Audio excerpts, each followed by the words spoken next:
The Atlanta Story is a podcast highlighting Atlanta's most interesting creators, entrepreneurs, and builders.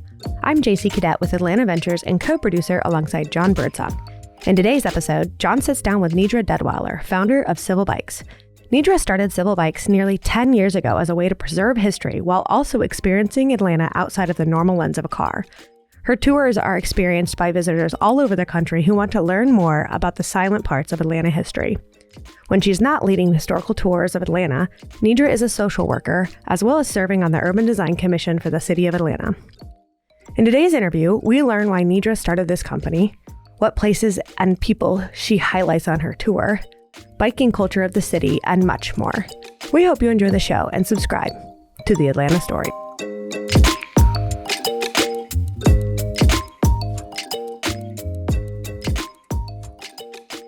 Nedra Deadwyler, welcome to the Atlanta Story podcast. Thank you for being here. Oh, thank you so much for the invitation. This is awesome. You and I came to a very common realization that walking and biking a city gives you an experience unlike any other in terms of learning the history. Mm-hmm. When did you come to this realization and how did you come about? Yeah, I mean, that's a great question, great starting point, because it was really after the fact. I moved. I had to leave Georgia to have a lifestyle where I could bike and walk, take transit. And it was the need to get in a car was a need for freedom, right? That was kind of in the ethos. It was in the atmosphere of every part of our culture growing up. That's what I heard. Yes. Get a car, freedom. But I found that to be constrictive. And I was like, I got to get out of this situation. And I moved. And it was living in two cities and living life by my feet. Yes.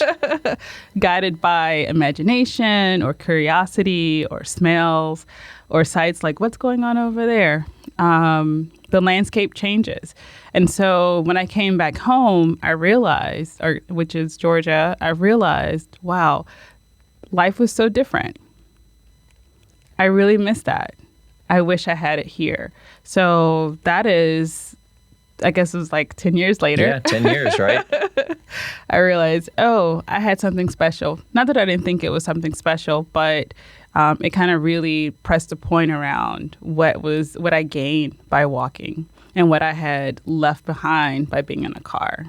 And so let's talk about that transformation. Mm-hmm. So UGA, mm-hmm. Then NYU. Mm-hmm. So I'm assuming the city was New York. Yes.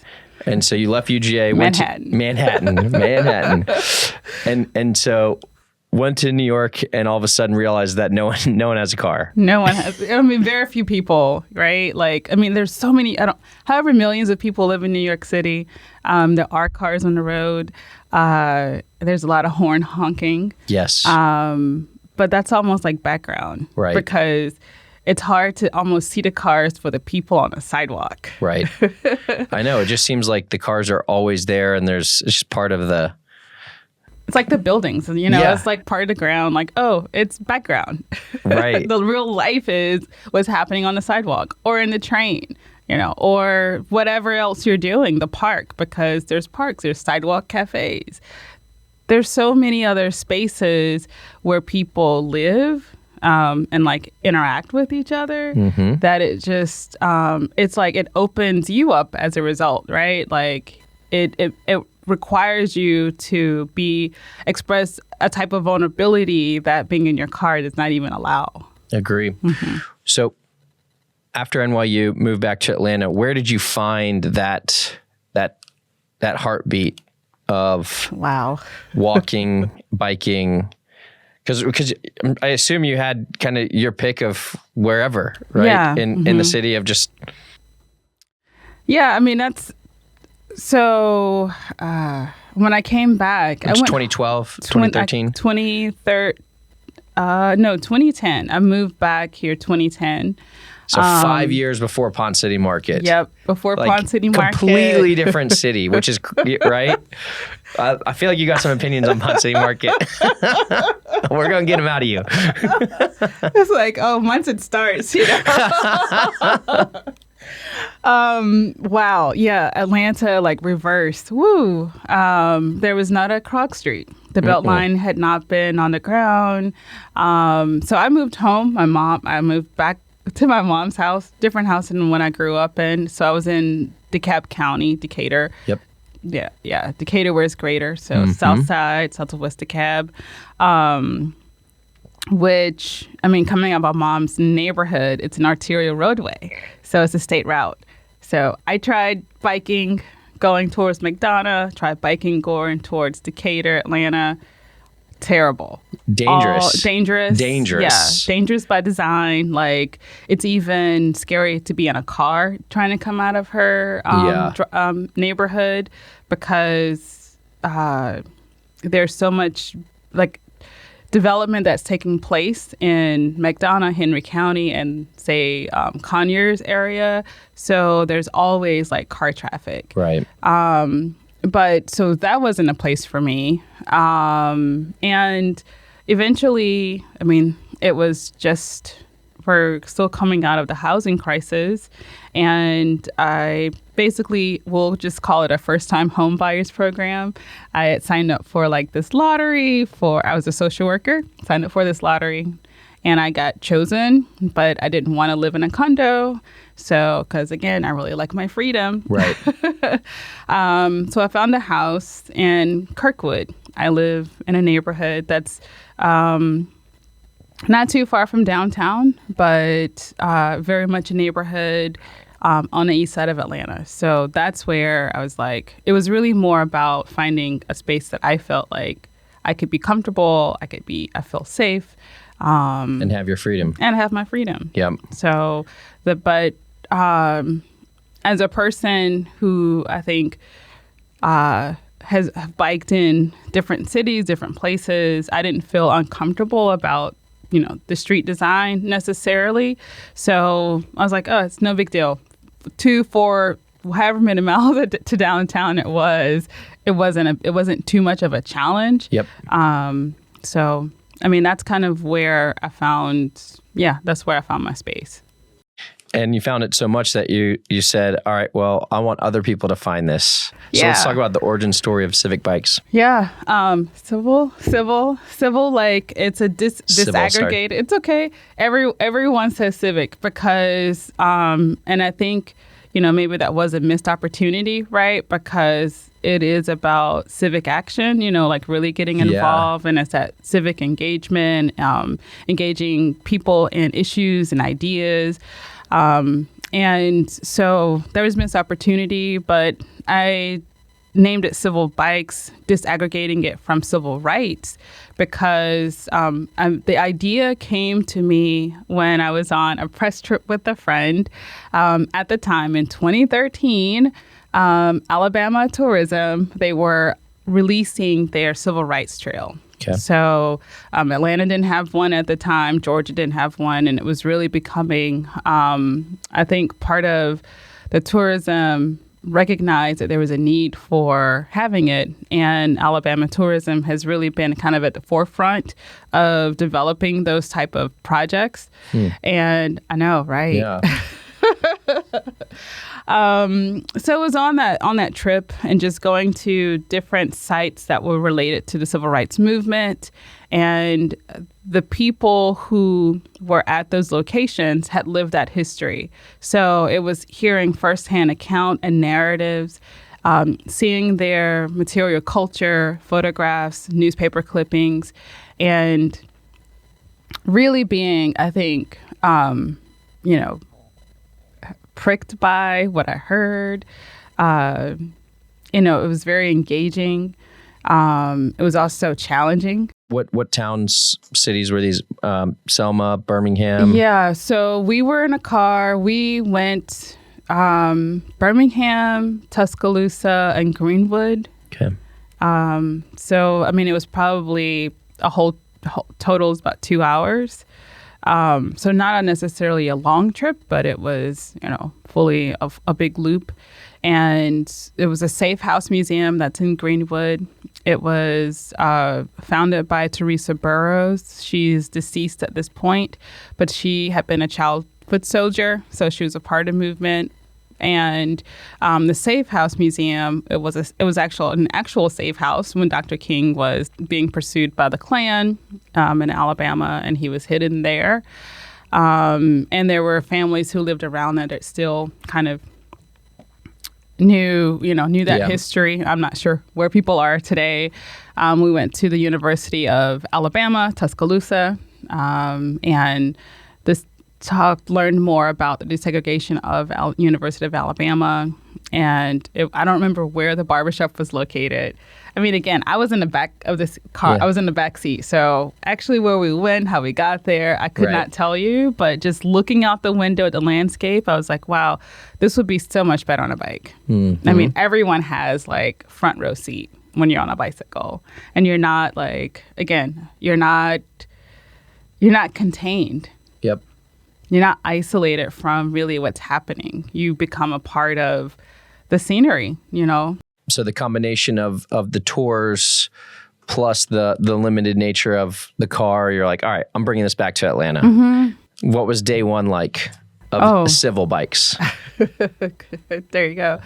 Day one, really, I think day one started 6 months ahead. Yeah. Because it was planning. It was like getting signing up for the Georgia Secretary of State office, like all doing of that paperwork stuff. Yeah, paperwork. Yeah, but our first event, it happened to be on King Day in 2014. Yeah, 2014, and it was a ride. We started at a bike shop that was on the belt. That is, different bike shop now, but bike shop that was on the Beltline, and rode from there up to taking Freedom Parkway and kind of doing a scenic route. By the way, King Day. I went to King Day 2015 and I looked around. I was like, okay, I live in Atlanta. This is not the day to come because I'm like, there's so many people, and I just learned my lesson. I'm gonna come on a very sleepy Tuesday. Yeah, sleepy Tuesday. In the heart of winter when no one else is there.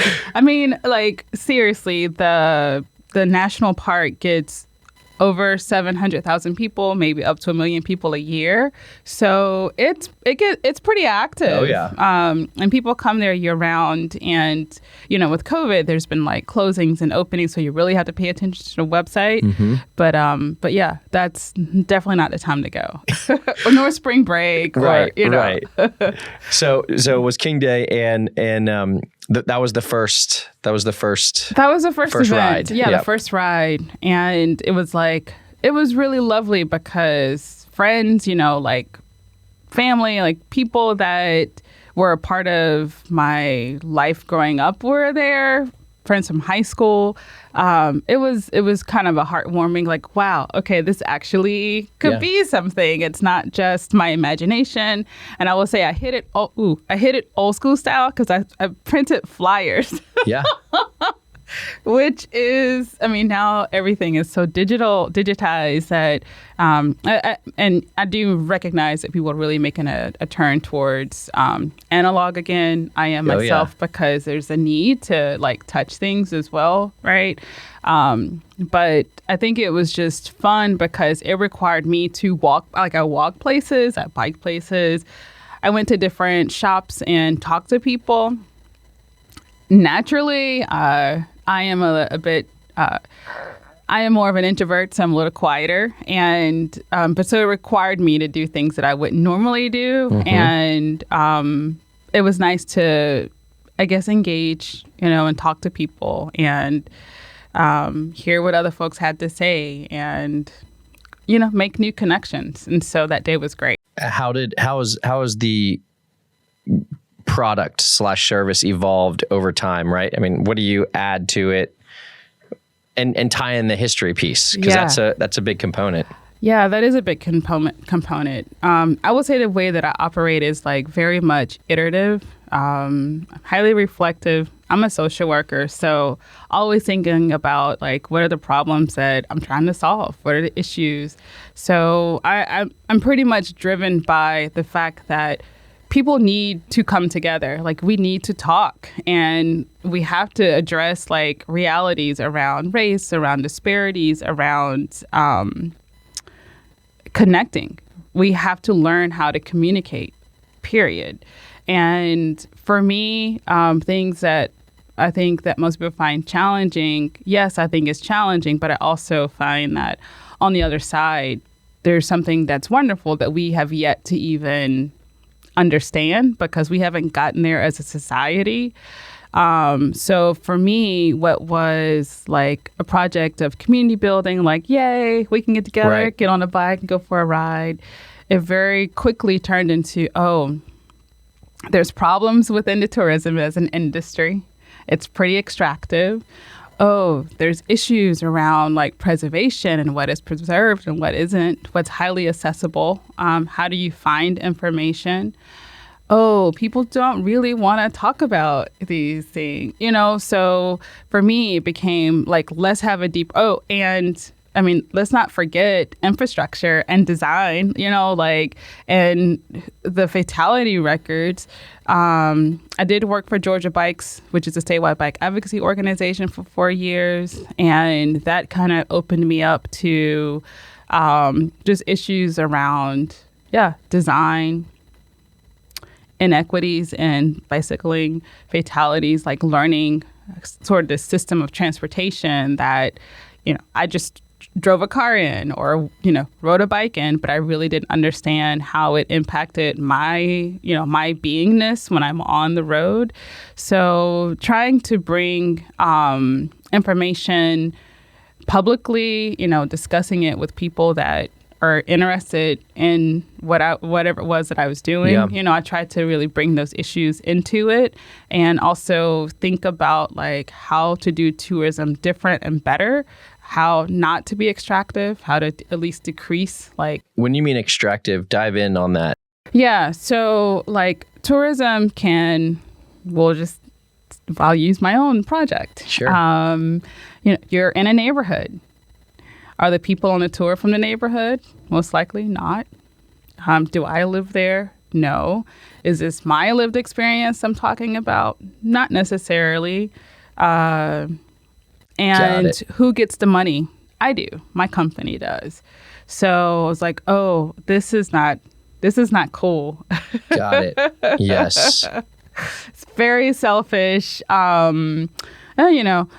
It's kind of normal. It's the normal thing of tourism. But recognizing that if this is engine of economics or of financial input, then it needs to go to the community. Yeah. So, and it's been various levels of dispersing that and making that happen. And I guess lastly, it's been at more of the creative class. So culture and then the local businesses. So right now I'm working on a process of getting residents or community members involved. I mean, I've had like experts come in, people who do art or housing policy, housing advocacy, entrepreneurs, like different artists, different people come in and like share. But I will say they're also, a part of the same structures that I'm a part of. So if residents, people who live there can be a part of tours, for me, that will feel more genuine. Yep. And also, allow for that, that money to spread a lot further, that dollar to go further. So where do you go on your tours today? Yeah, well... And how do you design it? Yeah, how do I design it? So tours have been kind of all over, different neighborhoods, and sometimes it's been along the Beltline or in different locales based on the person or like, okay, I'm bored, let's do something different. Right. But The Beltline's probably made it easier and harder. Oh my God, yeah. Right? The worst. Easier... to bike, but harder because there's a lot more people and all of that. Yeah. Yeah. So try to avoid it. And I would say like it's become inaccessible. Like I know I'll go back to the question you asked me, but like we talked about Pont City Market. It used to have a connection from the historic Fourth Ward Park up to the Beltline. Oh, yeah. That is gone. So Where the bridge is. Where What? well, there's now an elevator. Okay. And there's like a steep set of stairs. Yes. And it has a channel for you to roll your bike up or down. But oh my God, how heavy is your bike? And how strong are you?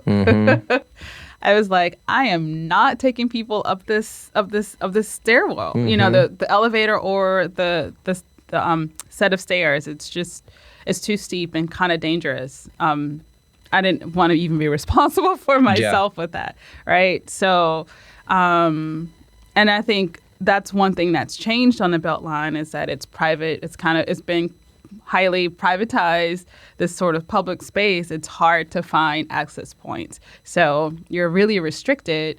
And for me, I think that's, for tours, it's problematic. But I think also just in terms of what is the Beltline for, it's for us to be able to get in and get out.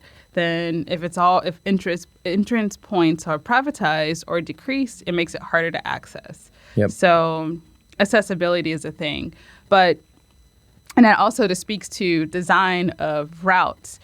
Although they've changed, be it hyper-focused on a neighborhood or expanding past those borders, it really just depends.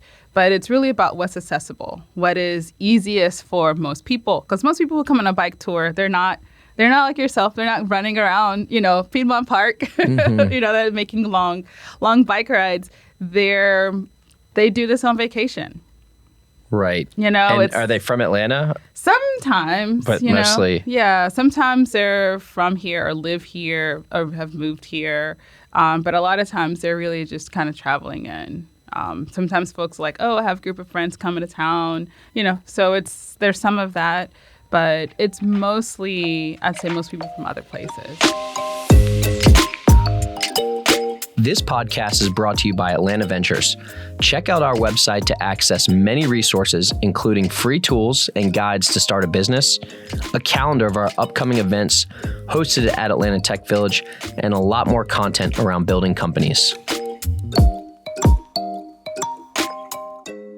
I saw on the website there was a few pictures, one in front of Dr. King's house, but one of the interesting pieces was, you highlight figures from the civil rights movement that are beyond the front page, right? I just finished Ralph David Abernathy's book, and I just couldn't believe how much of a sidekick he was from day one, pretty much. And he's definitely goes under the radar a lot more than what's taught. Who do you highlight on the tours in terms of the civil rights movement and some of the history that wants to be preserved? Yeah. And should be preserved. And should be preserved. And I think, what you're saying is like, it's everything.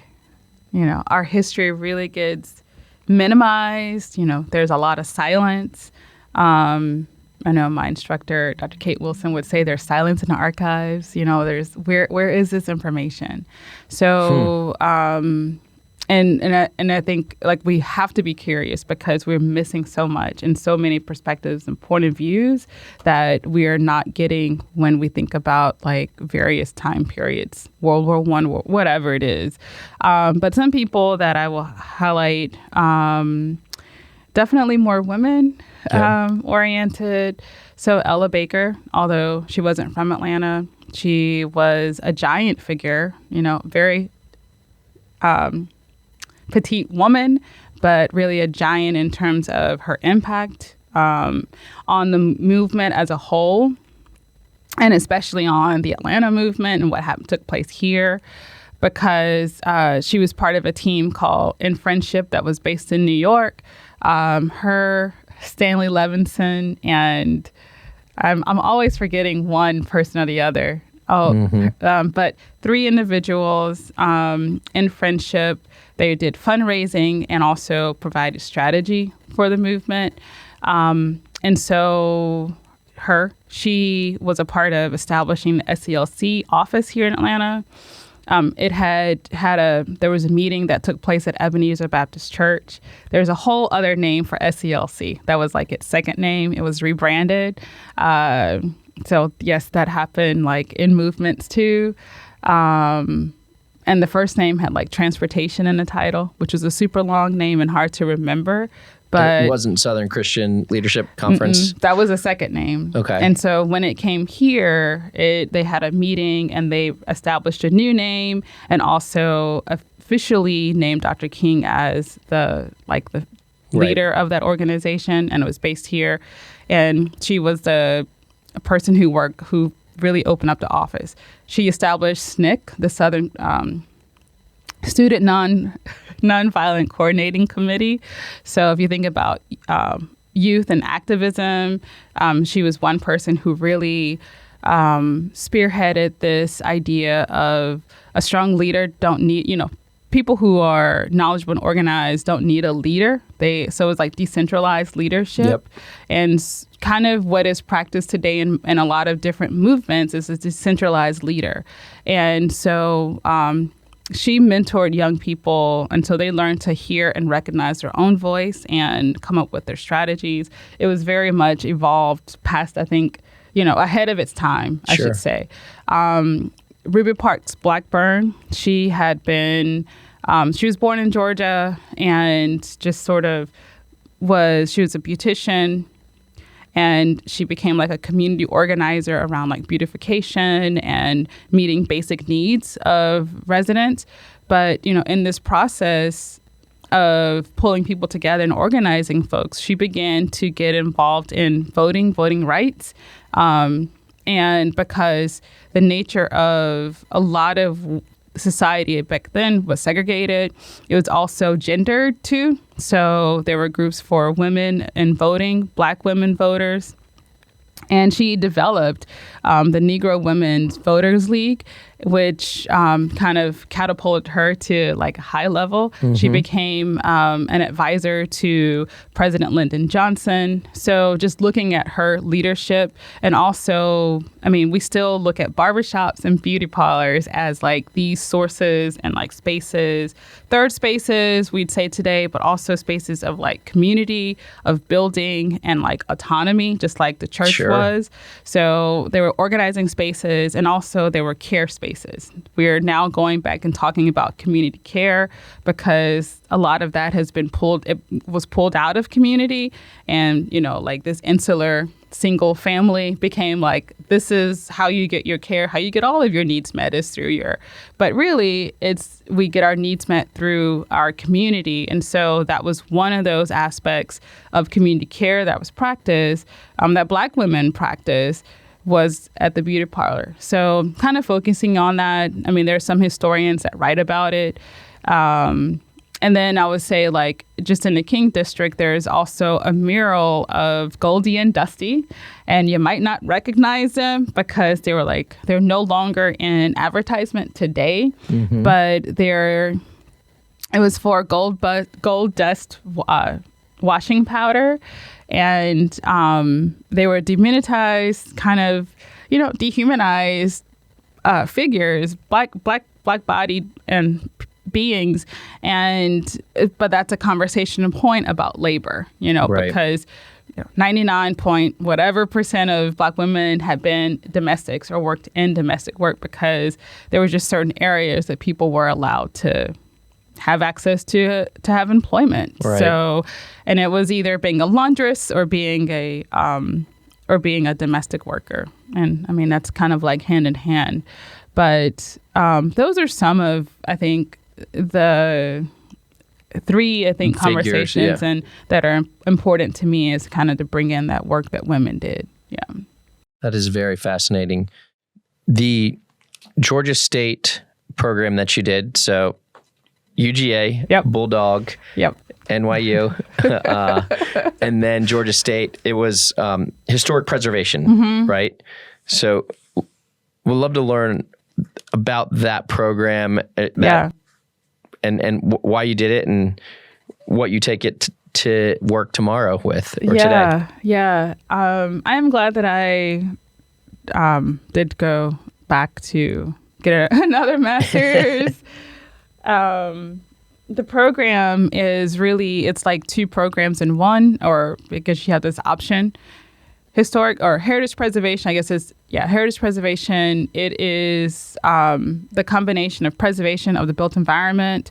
So you could learn about like bricks, how to restore bricks. If you're familiar with Oakland Cemetery, they do a lot of social posts around preserving or like repairing some of the brickwork and masonry work that's at the cemetery and what that process is. That's one aspect of historic preservation. Others is thinking about like what type of building design, building topology, what type of architecture, and how to do that. Repair work so that it restore back to its prominence and its significance. I was on the other side of that coin, public history. So if you think about oral history, recording someone's story. I mean, this is pretty much like or very much akin to oral history. Doubt. Yeah. So that's one. Tours is another aspect. Museum work, exhibit design. By the way, did I see you doing some work in Chicago as well? So yeah, I'm a part of. There's a national public housing museum that's starting up.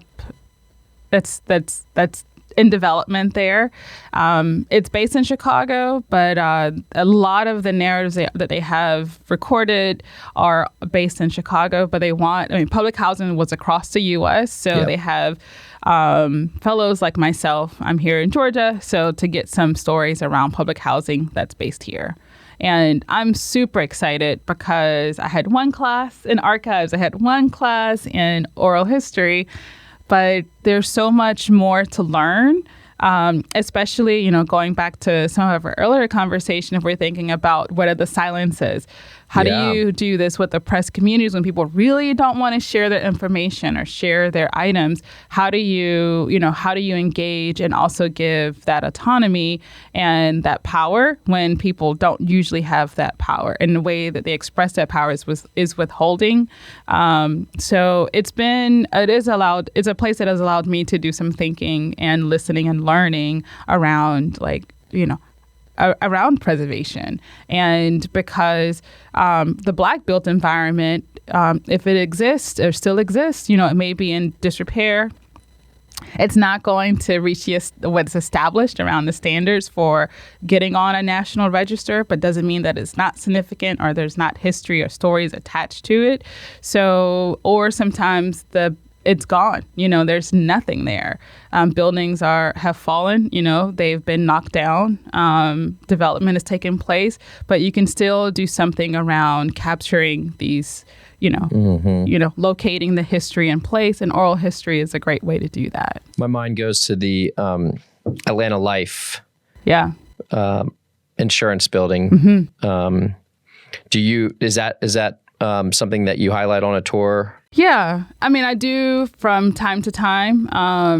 Every tour is different. Yeah. And it's because I think, one, it's me. It's based on the folks who come, questions, right? So like how we move, what we have time for. Yep. If we spend more time in one place than another.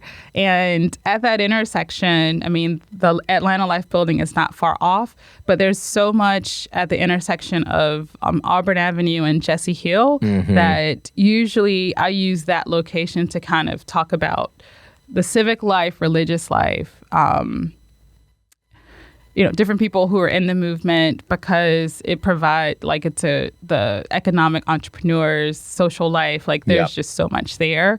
Then we, it's and there's these. Do you go over to the west side on yes. AUC and we have on tours. And one thing that's changed, even before COVID, was just who's allowed on campus, right? You've got to have an appointment. So sometimes it's ride past or ride around, connecting it to other locations, Washington High School, even Mercedes-Benz Stadium, because there was a site of a Friendship Baptist Church, which is not the new building. It's not far off. but, understanding how neighborhoods existed where the stadiums are now is also that infrastructure change, Northside Drive, how dangerous it is, and the pedestrianized bridge that goes across. We need bridges everywhere for pedestrians to cross, and what purpose does it serve? Why was it built? So there's a lot of questions, even if it looks like it's a useful tool, how is it used? Is it actually utilized by Atlantans is always, for me, a question to yes, I think we need to make sure that people who travel here are safe and feel like they can navigate, but also residents communicate constantly about what is needed or have done so over a period of time.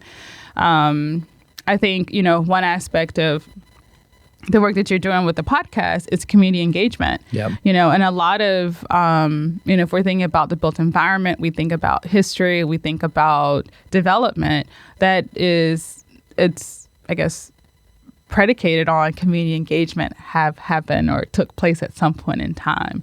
And I really think that's something for me that's highly important that we've got to get right.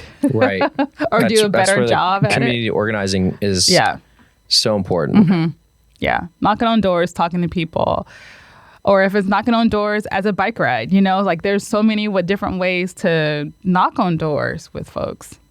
Let's talk about bike safety in Atlanta. Mm-hmm. Let's talk about it. I'm still,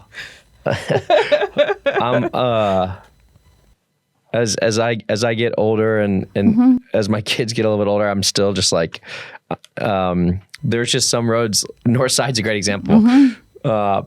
Peachtree is a good example. Mm-hmm. Piedmont's a good example. Mm-hmm. They're everywhere. It's been a lot better since 2010. Yeah. A lot better. Yeah. 10th Street. But talk to us about your experience with safety in the streets and where we can go. Yeah, sure. Oh, geez. Pressure.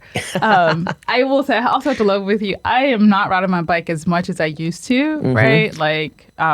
It becoming work also became a source of stress as well, and not necessarily a place where I could release and kind of restore my own tensions. Sure.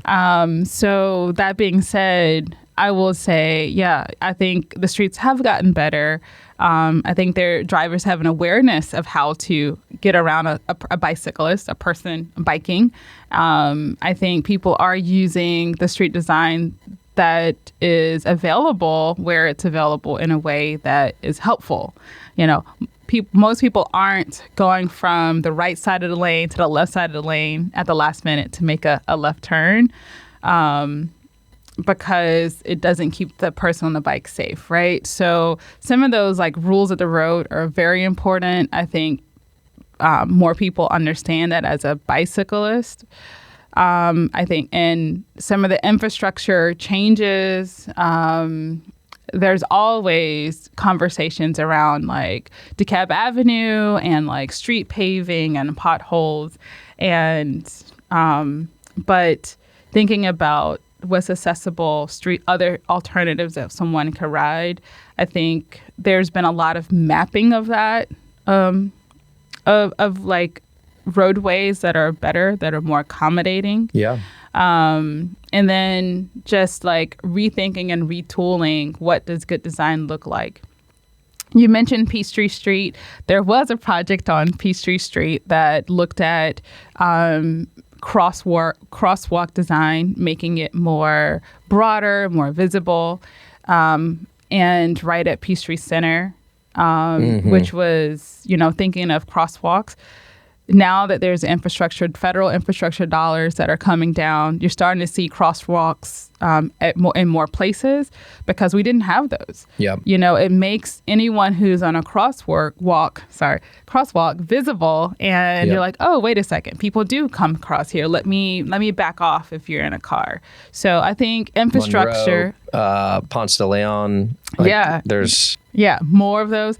even and Ponce de Leon and what is that, 10th Street? I mean, there's it's decorated. There's a rainbow, right? Yeah. So if more crosswalks wasn't just a normal white hash marks, right? If it was creative, it was art, like it would add a beautification. I will say there is a group, Street Plans Collaborative. They work all over, but whatever. They're in New York City. They do a great job with creating from pavement design that makes this look like a space. And that's the part where infrastructure is helpful, is when it makes a non-space look like it's a space and that someone should be there. Then you kind of like that user becomes priority. So I understand that you are also Councilman President Shipman put you on the Urban Design Commission. So you've got a lot of passions. Talk to us about that. We've been almost year and a half with Mayor Dickens. Right. And talk to us about the last year of that Urban Design Commission. And is progress happening? Oh my goodness. Yes, I was appointed, and it was either that or transportation. And I didn't necessarily not want to be on transportation, but I made the case, I guess a better case for the preservation design as a committee. It is an interesting committee, and I will say it's interesting because you can tell where development is happening in a city, but based on kind of these historic districts. Maybe there's about 11 historic districts. There could be more. I could be wrong about the number of historic districts, but there's not, every neighborhood is not one. And it doesn't cover an entire neighborhood. But most people do not recognize what it means to live inside of a historic district. There are certain codes. And so you kind of have to be careful. There's a lot of interpretation. Sometimes it's straightforward and sometimes it's interpretation.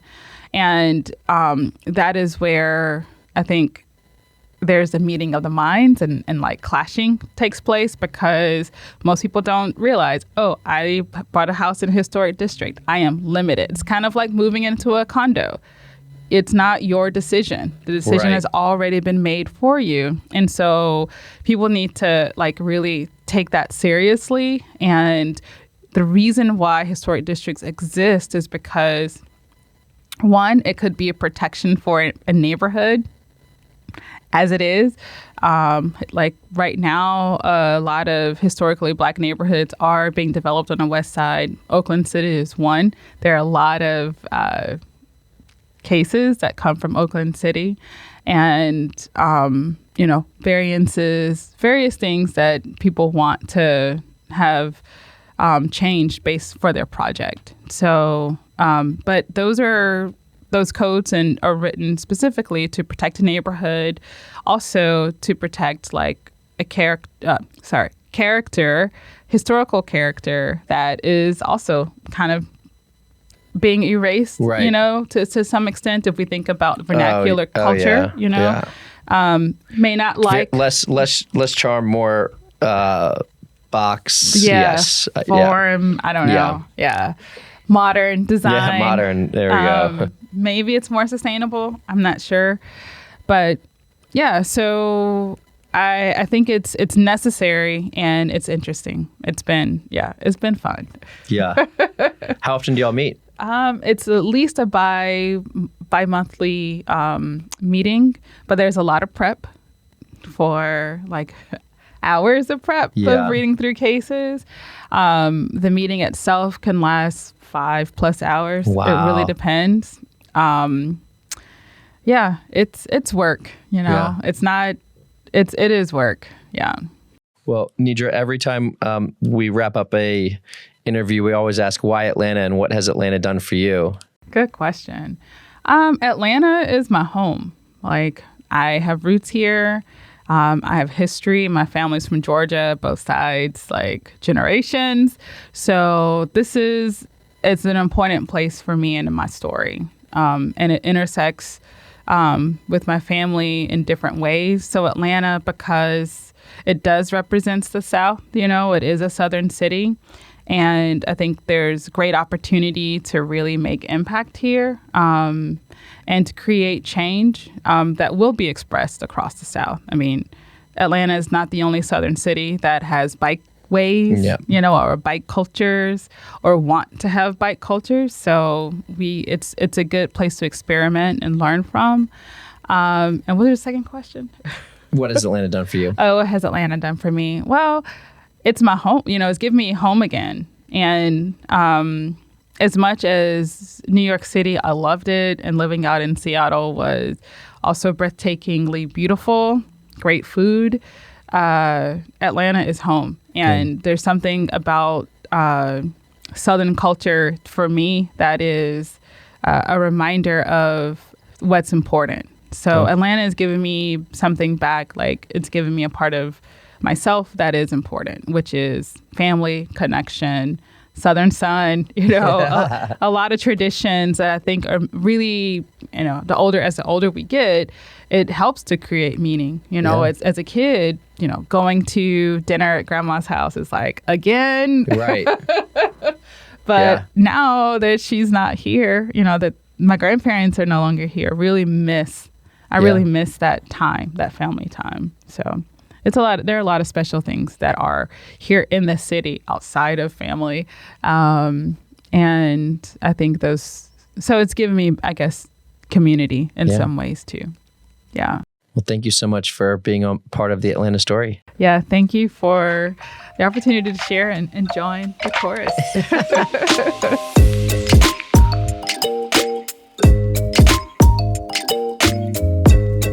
This podcast is brought to you by Atlanta Ventures. It was co-produced by JC Cadet and Jon Birdsong. If you are looking to start the next $300 million business in Atlanta, check out the studio at atlantaventures.com and the companies we work with who've done it before.